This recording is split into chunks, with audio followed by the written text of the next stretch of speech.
kill and maim and destroy? Hey, no, just your own natural disaster. Isn't that what it's gonna do? Not all of them do that, Dad. Oh, name one that doesn't, daughter. All right, Miss Most Awesome, how be ye? Good, you?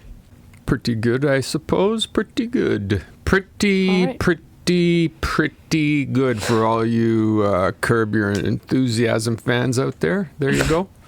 The great Larry David. Isn't that show like just a mean family? No. He's the guy who, he created Seinfeld with Jerry Seinfeld. He's a curmudgeon. I don't know what that means. Like a grouchy old kind of, he's hard to describe, Larry David. He's kind of, he's a good bit of a goof. But he's very funny. It's a very funny show. Very adult show, though. Definitely not for kids. Like, definitely not for kids. It's, imagine Seinfeld. You know Seinfeld. You like Seinfeld. So imagine Seinfeld, only instead of Jerry, it's this bald, grouchy guy who's always going around annoying people and making them crazy. Same show, though. And so, but it's adult, like it's much more sexual, much swearing. Okay, so, hi, this is Scout. And William. From Hypermentilating. The podcast. A show that follows life and change. Oh, you faked me out again. Through the eyes of a father and a daughter. Join us as we find our way together. Okay. Proceed. First topic of the day is, should music be pushed more in... I probably said that too loud. You got to watch that. Probably. I didn't modulate. People will be listening on their earbuds. Yeah, you have to go like that if you're going to yell. Whoa, buddy. All right. So, I apologize. First topic of the day is, should music be pushed more in school? I would say that the correct answer to this is yes, because, and this is one of those things where it's not like, is there a right answer? Like, is it just opinions? Like, no, this is just straight up, yes, music should be pushed way more so you're in school. being dogmatic. That means that you're saying you're not broaching any kind of consideration otherwise. You're saying that this is how it should be. I am. All right. Okay. I think that there's wasted talent. I think there's kids out there who are musically tuned but will never know that they are, because who's going to tell them? Like, maybe in their head they just think that, oh, this sounds cool, or why am I hyperfixating on certain notes? Like, that's just in their head. They just think it's irritating. They don't know that it could be used for the greater good. Like, if they were in music classes and say they were doing a piano subject, like they were doing a piano block, and this one kid in this class has musically tuned ears, like he's just really good at it, like Charlie Puth. Right. And this kid didn't know that. Maybe this is his first music class ever, and he's partnered with someone and they're learning the piano, and the music teacher comes over and he realizes that this kid can name every single note on this piano. That would be so cool to do. I wish I could do that. I'm sure that there's many instances where the kids aren't being found out. They don't know how good they are at these things because they're not exposed to it. Right, like say someone like Charlie Puth. Maybe they never had a music class. Like, I'm sure he did because he's Charlie Puth, but if he didn't, his musically tuned ears wouldn't have been used. Maybe he never would have found out that he was that good at music. That actually makes me think of a larger thing, which is I always figured that everybody has the ability to do something, to be great at something. I don't know if that's true or not, but I always thought when I was a kid, like, you know what, I bet everybody did. And so some people find it, like Mozart found it. Early on, right circumstance, family, access, all of the things you're talking about allowed him to find out that he was a musical genius. Gretzky, right country, right family, right support, allowed him to find out that he was this athletic prodigy. And so I always figured, like, there's kids born somewhere in the world who could have been the greatest ever at something, but never found out that they even had an affinity for that thing or a facility with it, right? So that's the greatest I writer, agree but with he you. never saw pen or paper. Like, Exactly. Never learned to read, maybe. Yeah. Would have been the greatest writer ever, but remained illiterate. Like, it's Yeah. entirely possible. So I 100% agree with your theory here, your Yeah. postulate. I think that a lot of schools do actually have music classes. I think they have a music class, you know? But I think that most of them are just nonsense. I think that most of them are just free periods. Well, that's been your experience, right? Yeah. Like, that's the thing.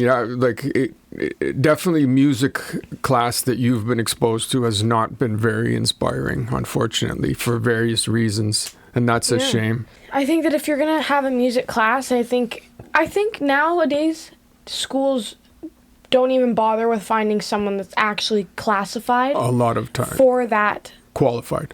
Yeah, thank you. I Yeah, just missed sorry. the word.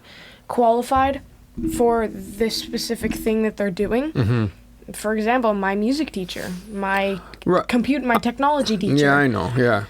Which Just- I totally agree with you. I just don't want to Yeah, disparage them, because No. a lot of times people are thrown into things that they don't. that and it's not really their fault that they're they not can't. prepared for. Yeah, exactly. No, I just The trick is with school with music, though, is how do you do it, right? You have to have it. It's a bit of a first world problem, because you need to have instruments. Then you need to have a teacher who's motivated and passionate about it. So teaching music is a tricky one. I 100% agree with you. Like I was exposed to music in school, and it was great. We had a great teacher, and everything was fantastic. And I clowned around, and I don't have that many regrets, but that is one of them. I wish I had not clowned around in music class. I wish I'd appreciated what was available to me, because we had instruments, we had a good teacher, we had a room that was dedicated for it, and it was really awesome. And I did not take advantage of it. I think, though, that it's difficult today to provide the funds for all of that and to have it set up and established. So maybe if there was a way to make schools make music accessible, like with outreach into the community, so you would have maybe a teacher would come in, a guitar teacher, and you could do that for a couple of weeks, and just to see, because I think you test the waters. Test the waters, exactly. I think you make the most important point, which is every kid is not going to be enamored with music, but it's finding those ones who might have talent and who might be interested, and giving some spark to their creativity and their desire to learn. Yeah. That would be awesome. Because really, to me, I think purpose of school is to teach kids how to learn. That's what it should be. It's to prepare them for absorbing Definitely. their existence, and and it doesn't do a very good job that's why sometimes. That's why there's further education and further learning, because say a kid truly takes a liking to the guitar or the piano because of that one music class that they really liked, and now they want to pursue music as a career.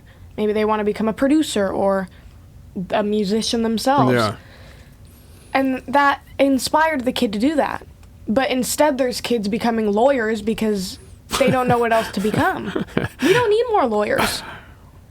We have plenty of them. Oh, you're just going to town on the lawyers now? Is that what you're going to do? We don't need more I agree. Again, I agree. architectures. Like, we have those. Architects, wow. Architects, yeah. I mean...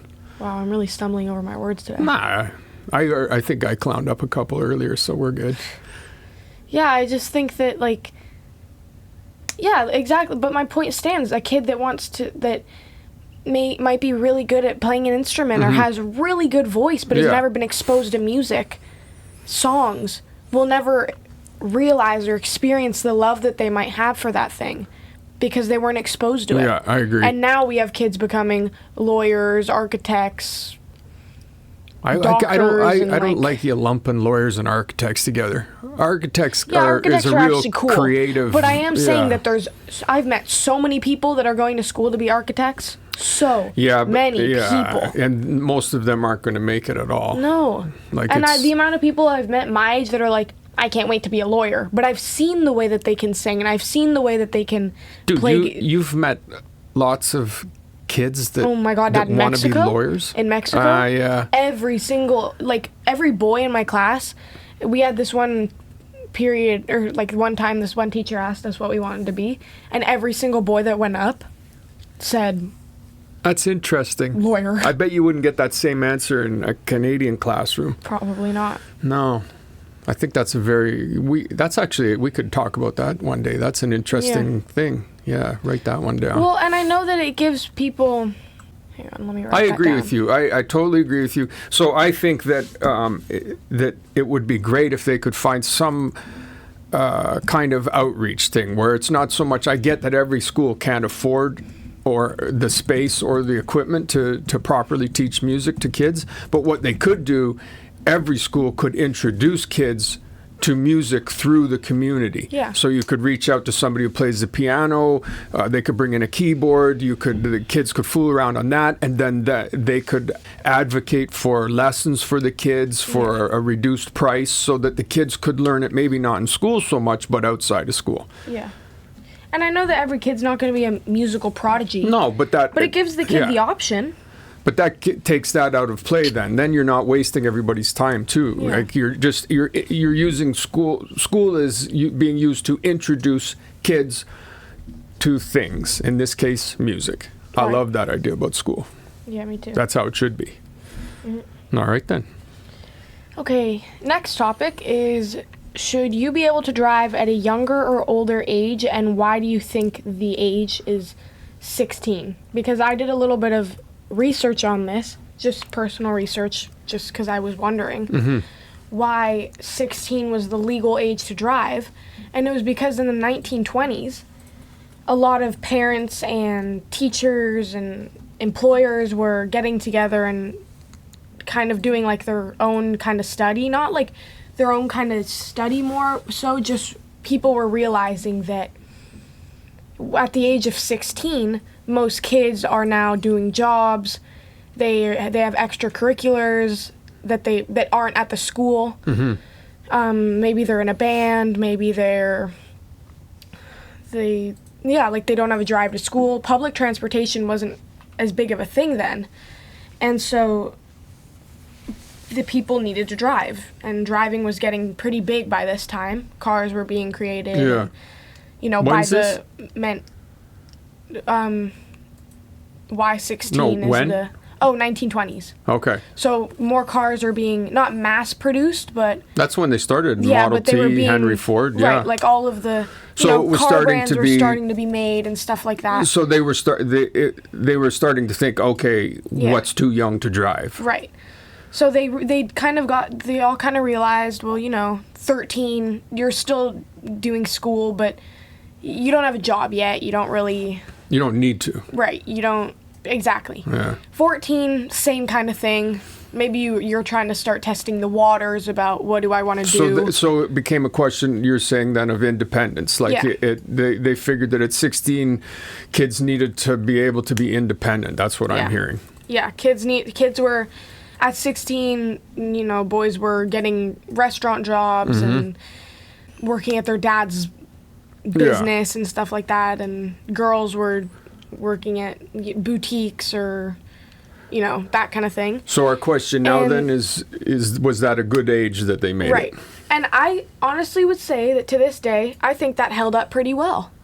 I think I so. think that even though I'll just use Canada as an example, even though the legal age in Canada to start working is 14, I do think that 16 is still a pretty good age, because at 14 and 15, you can walk yourself places, you can ride your bike, like there's public transportation. And do you want the average Right, 14-year-old exactly. piloting a car? Right. I think that I don't. in the 1920s, a 14-year-old was, I'd probably say, more mature than your average 14-year-old now. I just think that because of the things they might have been I don't know about that, Irish. I don't know if they would have been exposed to, or, well, think about it. War. I think that a child in, say, Ukraine, a 14-year-old boy in Ukraine, is more mentally mature than a boy in no the question. US, No, at home. unfortunately, that's probably entirely true. And yeah. I think my point still kind of stands that a child then was made to be a little more mature than a child now, that has... Maybe they might have had responsibilities their hobby is earlier. Roblox. Yeah, they might have had responsibilities earlier. Could be, yeah. But I do think that 16 is still a good age, because now a 16-year-old has friends, maybe they have a girlfriend, they have a job. I think that is of less importance than their ability to drive a car the brain being able to process all of the data that's necessary to drive. Like I think it's a gray area. It's like a lot of the things we talk about on here. It depends on the kid. There's 16-year-olds that have no business being behind the wheel of a car. And then there's 14-year-olds who could totally pull it off. Like when I was out west working outside all the time, I was always coming across farm kids. I would be on farms, and when I was doing consulting out there, and they would have all kinds of kids. They could drive everything, man. They drive everything. They could drive complex machinery, no problem. And they were trusted to do it because, they had to be. They had to be able to do it. So I think it depends on the kid a lot. Look at it like this, like insurance, right? There's a reason why insurance is higher for 16-year-olds than for 40-year-olds, and very good reasons. Because statistically, 16-year-olds, boys in particular, not so much girls, are reckless nightmares behind the wheel. Like they just are. They think they're bulletproof. They think that they already know everything. They know better than you, that driving is not a problem, that any monkey can do it. That's what they think. And so that's how a lot of them go out and drive. And so there's a reason why insurance tends to go down as you get older, because you just get more experience and more mature. I would say that now the average age definitely should be 16. 16, maybe 17. I think 15, like in Mexico, you can get your learner's permit 15. And then when you turn 16, you can fully drive on highways and by yourself and stuff. I think 16. But then you know what? I think that 16 is probably old enough to vote too then. Like if you're old enough to be entrusted with a car that can kill, you should be old enough. You're considered mature enough to make the right decisions behind the wheel of a car. I think you should be considered old enough to make the right decisions in other areas too. Definitely.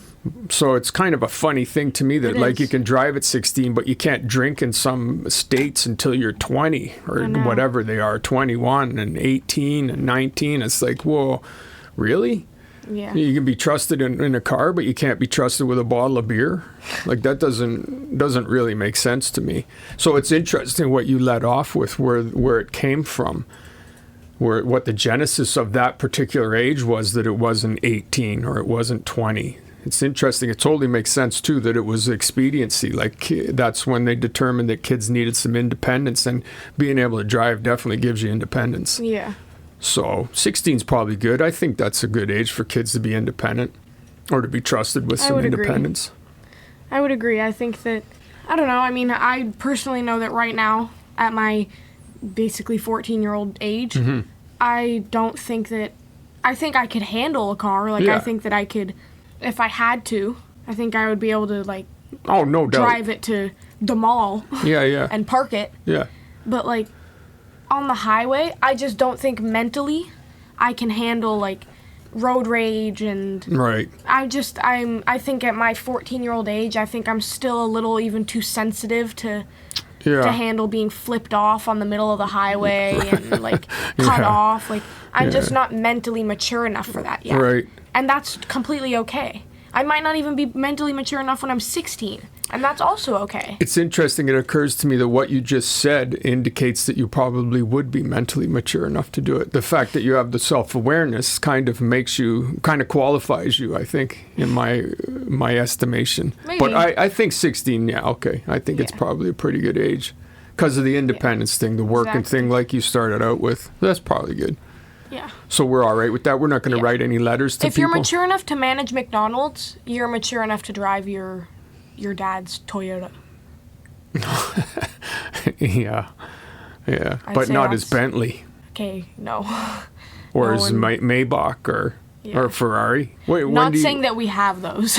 Oh my! Even if we had the dough for that, well, I wouldn't have any of those vehicles. No, complete waste of money. All right, moving on to our review. Mm-hmm.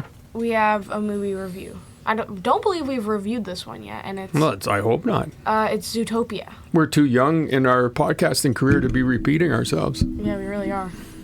So we have Zootopia. We watched this movie for the first time in theaters, because... We're doing this because 2 is coming out, or is out right now. It's out in theaters right now. And we are totally stoked. Oh, I'm so excited. Yeah. Why, you may ask? Because the first one was awesome. Because of the fox. That's why. Good movie. Anywho. Super fun. Whenever Madish and I were younger, and... back in the day. And you, Dad, we would go... Oh, yeah, I was younger, too, for sure. Well, you were. And we would go to the movie theaters, like, not every weekend, but I'd probably say every other weekend, or, like, maybe... Yeah, quite 2 weekends a month. We'd smuggle in our homebrewed popcorn. You're not allowed to take snacks in, but we'd bring in Kit Kats. Gatorade. We'd bring in popcorn. Yeah. We liked our home popcorn better. And so we would... Remember that time you left your little stuffy and we went and got somebody together and they helped us find it? Yeah. Grilly. Yeah, Grilly. I left Grilly in Monterey. That's right. In an Airbnb. Yeah. All right, sorry. Yeah, movies. Okay, so... Oh, I love doing that with you guys. Yeah. Best, man. And so, you know... Put the arms up and we'd all snuggle together. Yeah. Zootopia so was awesome. out, and I remember seeing, like, trailers for it on YouTube Kids and stuff. Like, I would look up every once in a while, new movies coming out. And Zootopia was a big one because it was about animals, and it would be nice, and I don't know, I was just super excited. It's crazy. It's almost 10 years old, eh? I know, that's insane. It's like 9 years ago, over 9 years ago. Yeah. Wow, I wouldn't have guessed that. Nope. We went and watched it, and I remember some parts really shook me up. Yeah, it's... Like when they're on the bridge and the panther is It's very realistic. Yeah. In the sense that...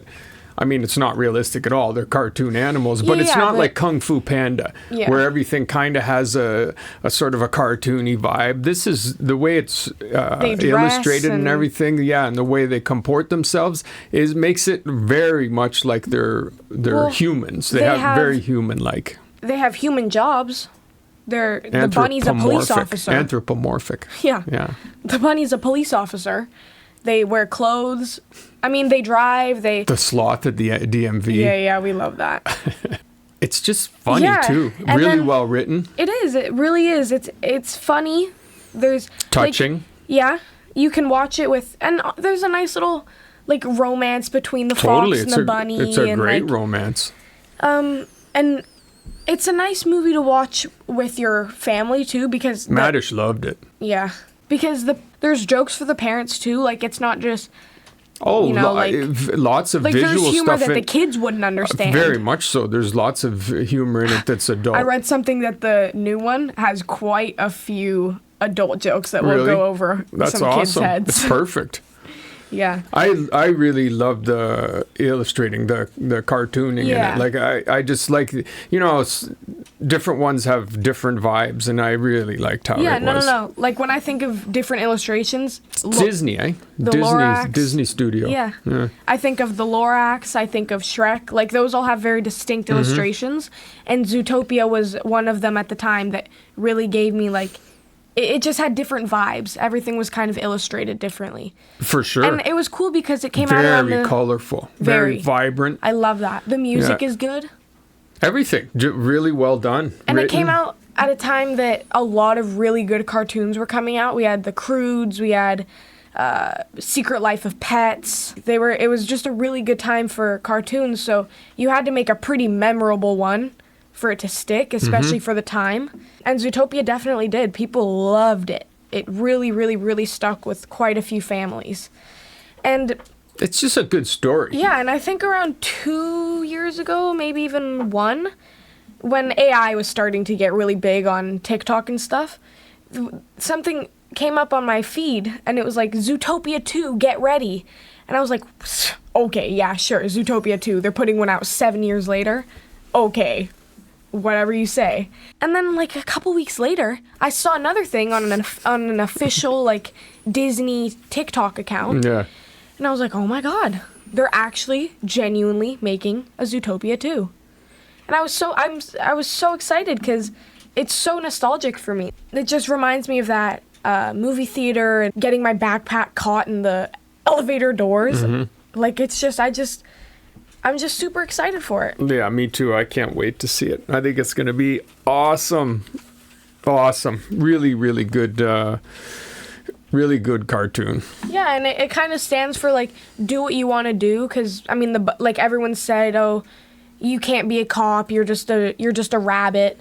And then she did the training and everything, and she passed, and she, you know, like she's top of for her, sure. like it's just for sure she didn't quit. There's obstacles, like she came from the country and lived out her dream, but then also to the fox, right? Everybody, you know, circumstances had made him into somebody that everybody just slaughtered away as a kind of a weasel, a snaky little character. Yeah, like just kind of a goof. And it shows, but it gave him a chance for redemption. Like it's a great redemption story for him. When I watched it, was that in like the very beginning of the movie, it shows the bunny being picked on by the bigger animals in her play, and it made me feel good because it was like, well, she still ended up becoming a police officer, and she still moved to the big city and got a good job and like found herself a piece. Like I don't know, it just. Found herself a piece? Yeah. A piece? Yeah. The fox. She found herself a piece. Yeah. Wow. What's wrong with that? Am I wrong? No. No, exactly. But I don't think outside of the home we're supposed to refer to people's significant others as a piece. That stopped us before. Well, if people are going to think I'm teaching you untoward things. Well, which I probably am. All right, then. All right, so yes, definitely. highly if you recommended. haven't watched Zootopia, super fun. Yeah, really fun. Watch it. Not nothing earth-shattering about the story. Just really fun. Even if you're like a 70-year-old listener who just likes listening to us rant, go and watch Zootopia. I promise. Yeah, any age. I promise you will like it. Any age. Even if you think like it sounds stupid or. Like, you don't like the idea of it, just watch it. You'll like something about it. Great family movie. Definitely. Wicked good. Yeah. All right, then. All right. Moving on to our final topic moving on. Thing of the day is, what if you could make your own natural disaster? I know you're laughing, but I am. It's a good question because think about it. You have all the basics. So a tornado, you have Sharknado, you have tsunamis, you have thunderstorms, you have hurricanes, you have earthquakes, you have all these things. Volcanoes. Death. You have sandstorms, you have snowstorms. That's all I'm hearing. You're just describing instruments of death. Did you even notice when I said Sharknado? Yeah, I did notice that. I just thought I'd let that one go. But that actually is a good point because you can't say Sharknado. It was already invented. So what do you want me to do here? You want me to come up with something that can kill and maim and destroy? Okay.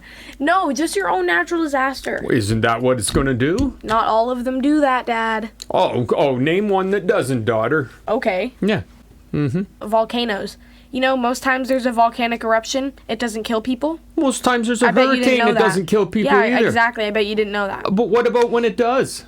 Well, we're not talking about those times right now, okay? All right. So this is a fluffy, pink, unicorny world where natural disasters are just something you watch on TV and clap for? Correct. So, honestly, if I had a natural disaster, I'd probably make it something like every time you see a double rainbow or a triple rainbow in the sky, something bad happens. Oh my! So, what bad happens? Like a tsunami or something like that. That's not a natural disaster. That's a chain reaction of insanity. Dad, it's my natural disaster. It's not yours. When it gets to your turn, you can talk. Okay, so you see a quadruple rainbow and then Triple, I said triple. and then a tornado strikes you in the desert, Yeah, basically. or a tsunami No, strikes if you're you in the desert. desert, it would be a sandstorm, not a tornado. When have you ever seen a tornado in a When have you ever desert? seen a nocturnal rainbow either? It's a triple rainbow, and those are actual things. I don't know. I don't You think would know that. nocturnal's probably a word in that context. It's probably just a game online. Forever and amen. Dude, I'm not seeing your what if here.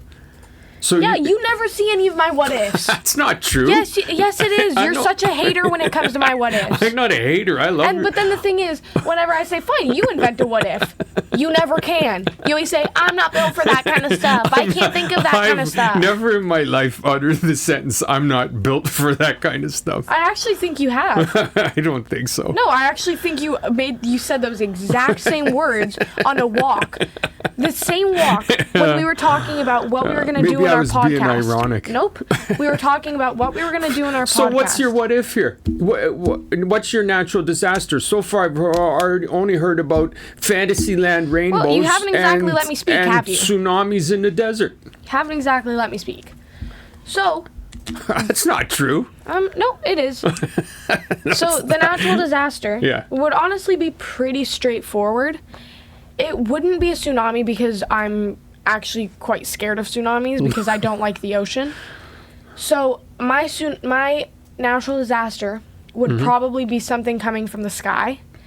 So I think it would be kind of like a mix of hail and volcano. So it would be like coal and hail coming out of the sky, so like red hot coal. But it's kind of good because by the time that the What? coal, It's red hot coal along with ice hail. right. But the thing is, it kind of balances out because the red hot coal by the time it drops would only be semi-warm because of all the hail. So it would actually just be like pebbles hitting you.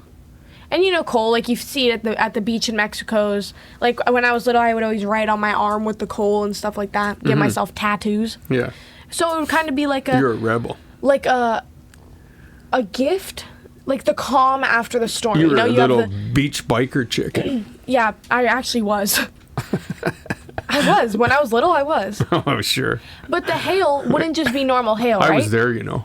Because normal hail doesn't really scare. It's just kind of like, oh, stay inside, don't come out. What about when it gets all golf ball sized? That's exactly my point. Were you here for that? Yeah, the hailstorm. The hail that Yeah. we had here a few weeks ago? Yeah. So, that's why whenever the hail comes, it would be coal first. So, red hot coal everywhere. This everywhere is you after look. the forple The triple rainbow, correct. So everywhere you look, there's coal coming down from the sky. Like everywhere you look, coal, okay? So you see a quintuple rainbow and then you know, oh man, I'm going to get burned. No, quintuple rainbow, you're fine. I'm going to get, oh, good I said one. triple. Good one. That shut me Triple. down. That was good. Yeah, triple. So whenever you see a triple rainbow, Yeah. you should run and find shelter very quickly because you're either A, going to get third-degree burns, or B, Wow. you're going to get bruises the size of a golf ball on your Well, that's forearm. dark. Well, a natural disaster is as well, okay? Or my other natural disaster would be that every time you see a quadruple rainbow, the Appalachian Mountains, all of the stories from the Appalachian Mountains come alive, but in like your front, like in the street in front of you. So Yeah, that's way scarier. so skinwalkers. Yeah. All hillbilly nightmares. Right, exactly. So- like I saw this video one time, and it was this woman, and she was feeding her horse, and it has audio in it and everything, and she's feeding her horsies and everything's fine, and she's petting them, and she turns around to the corner with the camera, and there's this weird, long, tall, like man standing in the corner like this, with his head in the corner of the wall. Yeah. And you can't see his face or anything, and she books it. She's in the Appalachian Mountains, and she books it. That's probably the mayor. She goes to her, probably, she Yeah. goes to her car, right? And she sits there for a minute, and she's like, I can't just leave him in there. Like, I have to go see who he is. He's in my barn with my horses. So she goes in, And she realizes, well, yep, he's still there. She runs back to her car. That's how you die in every horror movie. She calls the police. You go back to the barn. And it was this whole thing, like, the police show up, and there was genuinely this, like, there was evidence of a man that was in there. Like, it was an actual case in the Appalachian Mountains. And so, because personally, I believe in ghosts and stuff like that, but skinwalkers, I don't believe until it gets to the Appalachian Mountains. The Appalachian Mountains. Oh my God, you just like saying that night word. Terrors. Night terrors. What are you talking about? If you see a dog in the forest, that's probably not a dog. How are you saying? How do you say it? Appalachian. I don't know. I used to know how to say it until you started saying it. And now I don't think I know how to say it anymore. Yeah, so every time there's a quadruple rainbow, the Appalachian Mountains. Appalachian, okay. The no, horrors maybe and like I think that's kind of what you're saying. I said Appalachian. Well, that might be right. They show up in your front yard and they just stare at you through the window like this. All right. And if you open the door at any time, even just a crack, they will start bombarding and throwing things at your window and like. So that's your banging on natural it. disaster then? Is hot coals with sleet after a triple rainbow, and then some other thing happens, and all of a sudden you have hillbilly nightmares. Yeah, you know what I'd say. That's pretty on point. Mine is a hurricane, and inside the hurricane are alligators. That's so stupid. That's so dumb. Yeah. What kind of natural disaster is that? Wow. What kind of natural disaster is that? That attitude is not going to get you any fans amongst the listeners. What kind of natural? People are going to, wow. Who would even be scared of that? They're going to be writing in. Man. Mine was actually good. What is Scout's problem? Mine was good. Yours doesn't make any sense. No, mine is stupid. It's stupid. Mine's a takeoff on, you said I couldn't use Sharknado, so I replaced the sharks with alligators. Wow, way to put in, you get a D for effort, an F for effort. You just threw in some hillbilly nightmares at the end. Yeah, at least mine makes sense. No, not at all. Yes, it does. No, it makes less than 0 cents. No, it makes 100%. What if Scout was just to start talking? That's what this segment should be called. Mine makes sense. Yeah, okay. All right, sure it does. What I can't even think of a natural disaster. Oh, I have a good one. No, we're done. we ended it a few minutes ago. What? You're not going to keep Irish, that in? That could have been not only a what if, but it could have been a weirdness. So congratulations. Thank you. You twofered. Yeah, I did. One day, Dad, we should take a visit to the Appalachian Mountains. Sure, why not? And we should stay in a cabin and not lock our doors at night. Yeah, I mean, I wouldn't be concerned about it at all. Depends where we were, though. You got to make sure you're not on somebody's still land. What does that mean? Where somebody's making moonshine.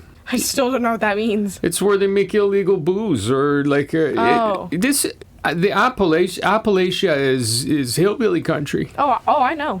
Appalachian folk don't take kindly to city folk showing up and stomping around in their back 40. Oh, I know. Mm-hmm. You know the game I used to play on Roblox, 99 Nights in the Forest? You're not going to have to worry about skinwalkers. You're going to have to worry about locals who are disturbed by your presence. I don't know. Me personally, I'm most likely going to be worried about the skinwalkers, not the hillbillies. No. I can handle a hillbilly. I cannot handle a skinwalker. Someone, I'm just a little lost little bunny. Can you help me? Can you feed me? Boom! Psych! It's a 6'8" man with demonic eyes and wings at your front door. You didn't see that coming, did you? No, because it's a skinwalker. Because they don't exist. Okay. When we start getting hot coals blasting down from the heavens beside chunks of sleet, then we'll also get 6'8" guys with demonic eyes. Okay. So, dream the dream, Irish. Episode the 58. In the bag. Ending on a combination what if and weirdness. Yep. You're welcome, people. Irish, I love you very much. I love you too. And I will see you soon, always, and forever. Yep.